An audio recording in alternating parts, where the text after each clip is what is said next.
लोग सोचते हैं बोलना शक्ति है, लेकिन आचार्य चाणक्य कहते हैं कभी कभी चुप रहना ही सबसे बड़ा हथियार है।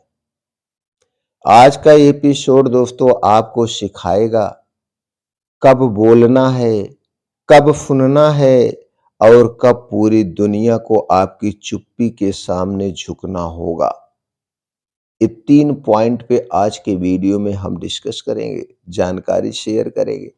चलिए पहले जानते हैं आचार्य चाणक्य का मौन। मौन पे आचार्य चाणक्य क्या कहते हैं।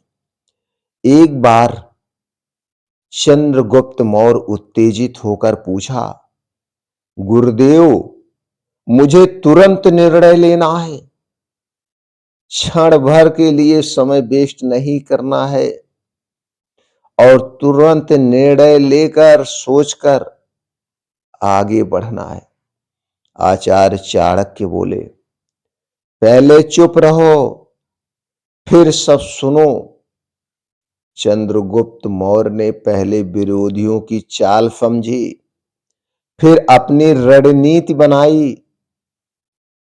चाणक्य का मौन सिर्फ चुप्पी नहीं होती थी, सूचना और शक्ति का संग्रह था।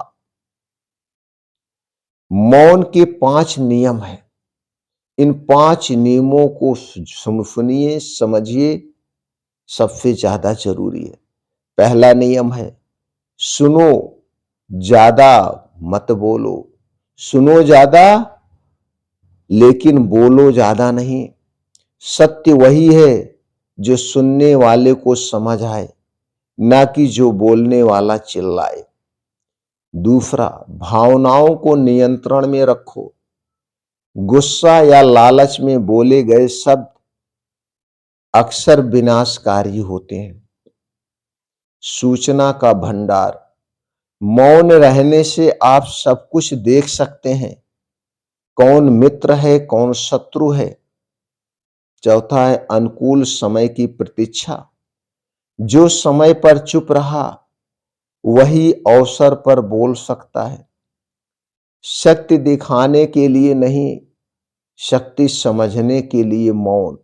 मौन अहंकार नहीं है, मौन सबसे बड़ी बुद्धि है, सबसे बड़ी बुद्धि है। ये 5 नियम है मौन के। लेकिन आज के मॉडर्न लाइफ में क्या है, अगर आप ऑफिस या आप कैरियर से हैं तो हर चर्चा में भाग लेना जरूरी नहीं है। सही समय पर बोलना आपको सम्मान दिलाता है। रिश्ते में क्या होना चाहिए, रिश्ते में बिना सोचे प्रतिक्रिया देना झगड़े को बढ़ा सकता है। तो पहले सोचिए समझिए फिर प्रतिक्रिया देने लायक हो तो प्रतिक्रिया दीजिए, अन्यथा प्रतिक्रिया मत दीजिए। रिश्ते में चुप रहकर सुनना रिश्तों को सबसे ज्यादा मजबूत बनाता है। रिश्तों में बार बार बोलना सही नहीं है।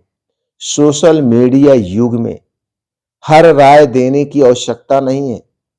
चुप रहना और समझना सबसे बड़ी रणनीति होती है। मौन शक्ति है, शब्द केवल उपकरण होते हैं। जो सब देखता है वही विजेता बनता है।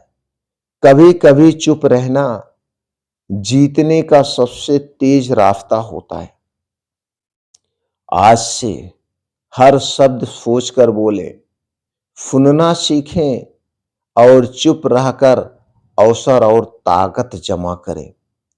चाणक्य की अंतिम सीख क्या है दोस्तों, मौन नीति से तूफान को भी नियंत्रित किया जाता है।